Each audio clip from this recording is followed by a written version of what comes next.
The lesson topic for this video is solving quadratic equations using a graphing calculator. So obviously, if it is not in front of you already, make sure you grab your graphing calculator. So please do in fact write down these steps right here, the parts of this problem that we're going to be doing right now. If you want to pause the video and get all that written down with just a little bit of space to write our answers and then restart the video, that would be a good plan.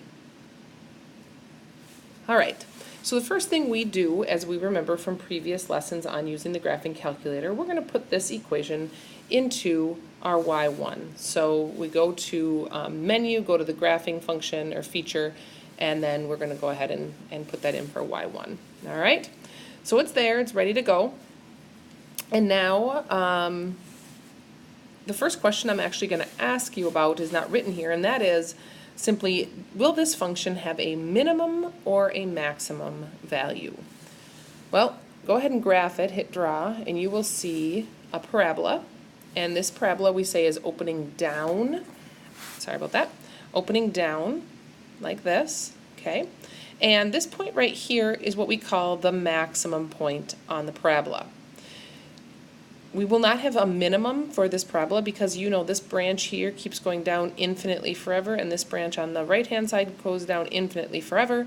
And if they're going down infinitely forever, there is no minimum or lowest point you get to because it just keeps going lower. But this here is the uppermost point on the graph, the highest point, which is what we call a maximum. So more on that as we go. So find y when x is 3 is the first part of this example.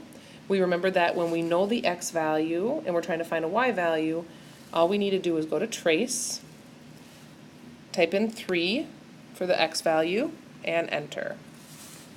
All right, so the y value, you can read right here, is 6.7. So we're going to go ahead and say that y equals 6.7. All right, the second part is find x when y equals 7. So this is the one that takes a little bit more time. We need to exit, go back to our y equals screen, and in the y2 value we're going to hit a 7 there, type 7 and hit enter, and then graph that again. All right, so we have, actually, you know what I'm going to do? I'm going to change this slightly. Sorry, let's back up 1 second. Sorry about this. Let's change this to a 5, okay? It's going to make a little bit more sense as we start our first example. Let's exit out there, go back into your graphing calculator into y2 and type 5 here. We're going to want a 5 instead of a 7. All right, not 0.5 either. Let's get rid of that. All right, so 5, y equals 5. Sorry about that, it's just going to make a lot more sense as we do this first example. All right, so y equals 5, we're going to graph this, and you see our line at y equals 5 goes through the parabola 2 different times at 2 different locations. It goes through here and it goes through over here. So what's different about this versus linear functions that we had done earlier with the graphing calculator is we actually have to find 2 different answers for when y is 5. Because when the y value is 5, we've got an x value here, and when y is 5, we have an x value over here. So you will have 2 answers here. And that makes sense because while we've been solving by hand, by factoring and using the quadratic formula and things like that, we have found 2 x values almost every time as we solve when we know the y value. So again, there will be 2 answers here. X equals blank and x equals blank. And we want to find both of those values. So remember with the Casio brand here, all we need to do is hit F5 and then intersect is F5 again. And there is your value right here for x, 2.451. And again, please round to 3 decimal places. So sorry, it's really hard to write on this iPad while I'm videotaping, 451. There we go, 2.451. Hopefully you can read that. Now we need to find this other location over here as well. So we have that one, we need this one over here. All you need to do on the Casio calculator, which is handy, is use your arrow key, the toggle here, arrow on over to the right-hand side, and it just jumps that cursor over to the other side, and we see our other answer for x is 4.51. 4.5488. So make sure you round that to 4.549. Okay, so 4.549.